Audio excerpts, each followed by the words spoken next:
श्रीमान् वेङ्कटनाथार्य कवितार्किककेसरी वेदान्ताचार्यवर्यो मे सन्निधत्तां सदा कृति ज्ञानानन्दमयं देवं निर्मलस्फटिकाकृतिम् आधारं सर्वविद्यानां हयग्रीवमुपास्महे. நாதமுனிகள் பிரபாவம். நமக்கு 4000 மீட்டு கொடுத்த ஸ்ரீ நாதமுனிகள் காட்டு மன்னார்குடி என்று அழைக்கப்படும் பதியில் சொட்டை வம்சத்தில் ஆணி அனுஷத்தில் அவதாரம் செய்தார். இவரது இயற்பெயர் ரங்கநாதன் என்பது. யோக சாஸ்திரத்தில் மிகவும் ஈடுபாடு கொண்டிருந்ததால் நாதமுனி என்று அழைக்கப்பட்டார். அவர் வீரநாராயண பெருமாள் என்ற மன்னாருக்கு பலவிதமான கைங்கரியங்கள் செய்து கொண்டு வந்தார். ஒரு சமயத்தில் கும்பகோணத்தில் இருந்து யாத்திரையாக காட்டு மன்னார்குடிக்கு வந்த சில பக்தர்கள் மன்னாரின் முன்பு ஆரா அமுதே என்று தொடங்கி ஒரு 10 பாசுரங்களை சேவித்தார்கள். முடிவில் குழலில் மலியச் சொன்ன 1010 என்று சேவித்து முடித்தார்கள். இந்த பாசுரங்களை மிகவும் ரசித்து கேட்ட நாதமுனிகள், இந்த 1000 பாசுரங்களும் உங்களுக்கு தெரியுமா என்று கேட்க, அந்த பக்தர்களும் 1000ம் எங்களுக்கு தெரியாது, இந்த 10 மட்டுமே நாங்கள் அறிவோம் என்றனர். பாசுரத்தில் இறுதியில் குருகூர் சடகோபன் என்று வர நாதமுனிகள் உடனே திருக்குருகூர் என்ற ஆழ்வார் திருநகரியே சென்று பலரிடமும் விசாரித்தார். பலன் கிடைக்கவில்லை.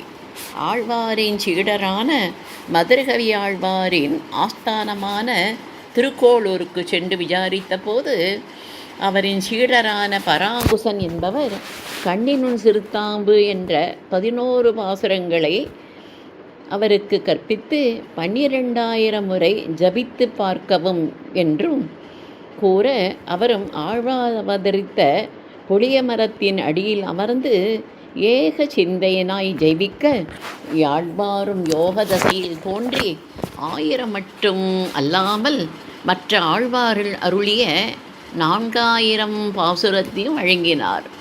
அதனை நாதமுனிகள் 3000 பாசுரங்களை இசைப்பாவாகவும் 1000 ஏற்பாகவும் பிரித்தார்.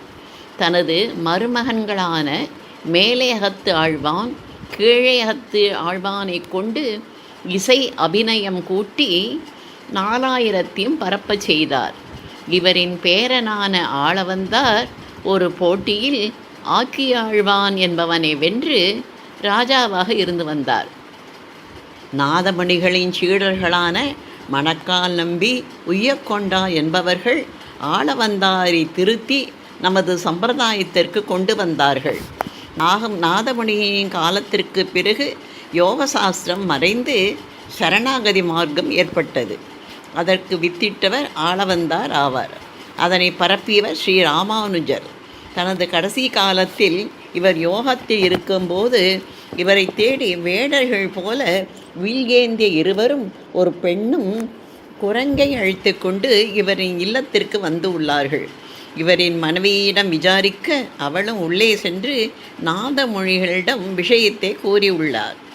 அவரும் யோகத்தினால் வந்தவர்கள் ஸ்ரீராமன், சீதை, லக்ஷ்மணன், ஹனுமான் என்று அறிந்து வேகமாக வாசலுக்கு வர அதற்குள் அவர்கள் சென்று விட்டனர்.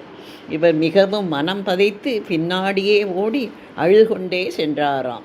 சிறிது தூரத்தில் சீதையின் தலையில் இருந்த பூ கீழே விழுந்து உள்ளது. அந்த இடத்தை இப்பொழுது பூ விழுந்த நல்லூர் என்று அழைக்கின்றனர். அந்த இடத்தை கடந்த நாதமுனிகள் எதிரே வந்தவர்களிடம் வில் ஏந்திய இருவரை கண்டீர்களா என்று கேட்க, அவர்களும் கண்டோம் என்று சொல்ல, அந்த இடம் இப்பொழுது கண்டமங்கலம் என்று அழைக்கப்படுகிறது. இன்னும் சிறிது தூரம் இவர் ஓடிச் செல்ல, அங்கே அந்த வில்லாளிகள் மறைவதை பார்த்து நாதமுனிகள் மயங்கி விழுந்து அவர்களுடன் கலந்தார். அந்த இடம் சொர்க்க பள்ளம் என்று இப்போதும் அழைக்கப்படுகிறது. கிராம வழக்கத்தில் சொர்க்கம் என்று வைகுந்தத்தையே அழைப்பார்கள். அங்கே அவருடைய சரும உடலை பள்ளிப்படுத்தி திருவரசும் அமைத்துள்ளார்.